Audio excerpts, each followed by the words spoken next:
Assalamualaikum warahmatullahi wabarakatuh. Nama saya Nabilah Aprilia Surahman, NPM 19 14 15 10 79, kelas B. Saya mahasiswi Universitas Lampung, jurusan Kehutanan. Sekarang saya akan mempresentasikan isi dari jurnal yang berjudul Dampak Perubahan Iklim Terhadap Produktivitas Pucuk Teh pada Berbagai Ketinggian Tempat. Yang akan saya bahas di sini yaitu ada pendahuluan, metode penelitian, hasil pembahasan, dan kesimpulannya. Pada bagian pendahuluan, ada beberapa poin yang bisa saya jelaskan. Poin yang pertama, pertumbuhan dan produksi pucuk tanaman teh sangat dipengaruhi oleh curah hujan. Curah hujan itu sendiri termasuk ke dalam salah satu komponen iklim. Poin yang kedua, tanaman teh dapat tumbuh dengan baik pada area yang curah hujan tahunannya berkisar antara 1150 sampai 6000 mm.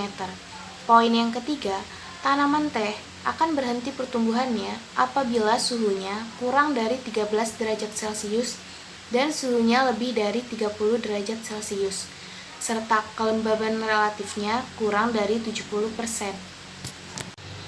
Selain itu, ada 3 kategori tempat tumbuh tanaman teh di Indonesia, yaitu dataran rendah, dataran sedang, dan dataran tinggi. Dataran rendah yaitu daerah yang ketinggiannya kurang dari 800 mdpl dan suhu rata-ratanya adalah 23,86 derajat Celcius. Dataran sedang yaitu daerah yang ketinggiannya berkisar antara 800 mdpl sampai 1200 mdpl dan suhu rata-ratanya adalah 21,42 derajat Celcius. Dataran tinggi yaitu daerah yang ketinggiannya lebih dari 1200 mdpl dan suhu rata-ratanya adalah 18,98 derajat Celcius. Perubahan iklim global telah mempengaruhi intensitas dan pola curah hujan. Di daerah dataran tinggi, intensitas hujan yang sangat tinggi menyebabkan hilangnya tanah lapisan atas karena tererosi setebal 30 cm. Sedangkan di daerah dataran rendah, intensitas hujan yang sangat tinggi menyebabkan naiknya temperatur, defisit lengas tanah, dan defisit karena tekanan penguapan air yang sangat berpengaruh terhadap pertumbuhan dan produksi teh. Curah hujan yang terlalu tinggi dapat menyebabkan terjadinya banjir, sedangkan curah hujan yang terlalu rendah dapat menyebabkan terjadinya kekeringan. Poin selanjutnya yang akan saya jelaskan ada El Nino. El Nino adalah anomali kondisi laut yang terdapat di bagian tengah Samudra Pasifik dan di bagian timur Samudra Pasifik sekitar ekuator. El Nino ditandai dengan meningkatnya suhu permukaan laut atau yang biasa disebut dengan sea surface temperature atau bisa disingkat dengan SST. Pengaruh El Nino di beberapa wilayah di Indonesia dapat ditandai dengan jumlah curah hujan yang rendah. El Nino juga menyebabkan musim kemarau menjadi lebih panjang. Kemarau yang panjang dapat menyebabkan kekeringan yang membuat defisit air dalam tanah yang mengakibatkan menurunnya pertumbuhan tanaman. Poin selanjutnya, kondisi kadar air tanah yang kurang dari 30% menyebabkan pertumbuhan tanaman teh mulai terhambat, sedangkan kondisi kadar air tanah yang kurang dari 15% menyebabkan kematian pada tanaman teh karena defisit ketersediaan air. Selanjutnya, saya akan menjelaskan metode penelitiannya. Ada 2 poin yang bisa saya jelaskan pada bagian metode penelitian ini. Yang pertama ada lokasi penelitian, yang kedua ada parameter pengamatan. Penelitian ini dilakukan pada 3 lokasi yang berbeda, yaitu perkebunan dataran rendah, perkebunan dataran sedang, dan perkebunan dataran tinggi. Perkebunan dataran rendah berada pada ketinggian 800 mdpl yang berlokasi di Purwakarta, Subang, dan Sukabumi. Perkebunan dataran sedang berada pada ketinggian 800 mdpl sampai 1200 mdpl yang berlokasi di Subang dan Bogor. Perkebunan dataran tinggi berada pada ketinggian lebih dari 1200 mdpl yang berlokasi di Bandung.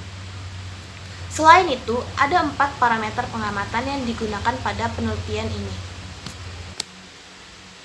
Yang pertama, ada data curah hujan tiap kebun. Yang kedua, ada data produktivitas masing-masing kebun pada tahun 2006 sampai 2014 di 3 ketinggian tempat. Yang ketiga, ada indeks El Nino pada tahun 2005 sampai 2014. Dan yang terakhir, ada analisis hubungan curah hujan tahunan dan produktivitas dengan menggunakan metode analisis regresi linear. Selanjutnya, saya akan menjelaskan hasil dan pembahasan. Ada 4 hasil yang akan saya jelaskan sesuai dengan parameter pengamatan yang digunakan pada penelitian ini. Yang pertama, pola curah hujan yang terjadi pada tahun 2005 sampai 2014. Bisa dilihat pada grafik di samping bahwa pada tahun 2010 sampai 2014, pola curah hujan di dataran tinggi dan dataran sedang cenderung mengalami penurunan jika dibandingkan dengan pola curah hujan sebelum tahun 2009. Yang kedua, pergeseran musim yang terjadi di perkebunan teh dataran rendah, dataran sedang maupun dataran tinggi diakibatkan karena adanya El Nino.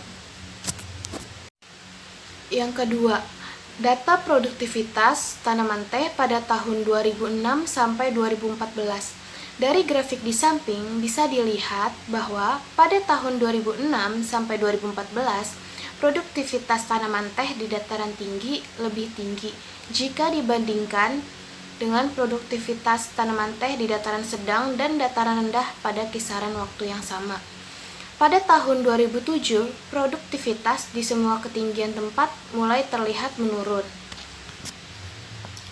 Pada tahun 2012, produktivitas tanaman teh mulai mengalami peningkatan seiring dengan meningkatnya jumlah curah hujan yang terjadi pada tahun 2013 dan tahun 2014. Yang ketiga, indeks El Nino yang terjadi pada tahun 2005 sampai tahun 2014. Dari grafik di samping bisa dilihat bahwa peristiwa El Nino dengan intensitas sedang sampai intensitas kuat atau positif 1 sampai positif 2 terjadi di akhir tahun 2009 sampai awal tahun 2010. Peristiwa El Nino tersebut mengakibatkan pengurangan pasokan hujan, khususnya di wilayah selatan Khatulistiwa. Pada tahun 2009 sampai tahun 2010, dapat dicermati pola perubahan hujan pada rekapitulasi curah hujan tahunan pada setiap ketinggian tempat perkebunan teh. Dan yang terakhir, ada hubungan curah hujan tahunan dan produktivitas tanaman teh.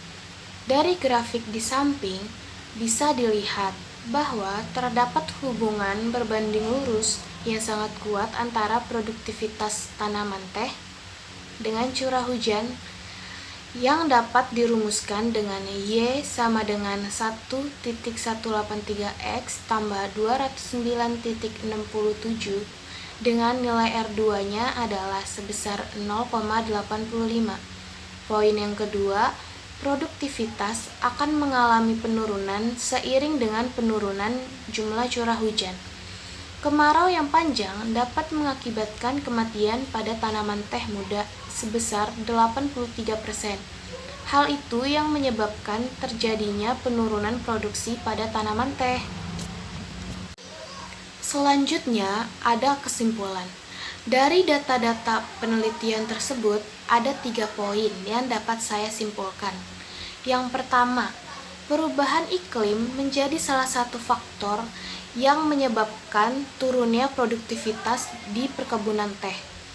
Yang kedua, peristiwa El Nino sangat berpengaruh terhadap pola curah hujan dan berakibat kepada penurunan produksi tanaman teh.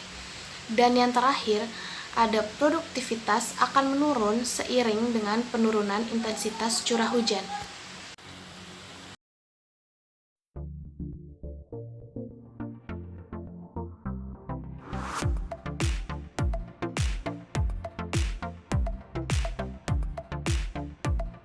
Menurut Albert Einstein, orang yang tak pernah membuat kesalahan adalah orang yang tak pernah mencoba sesuatu yang baru.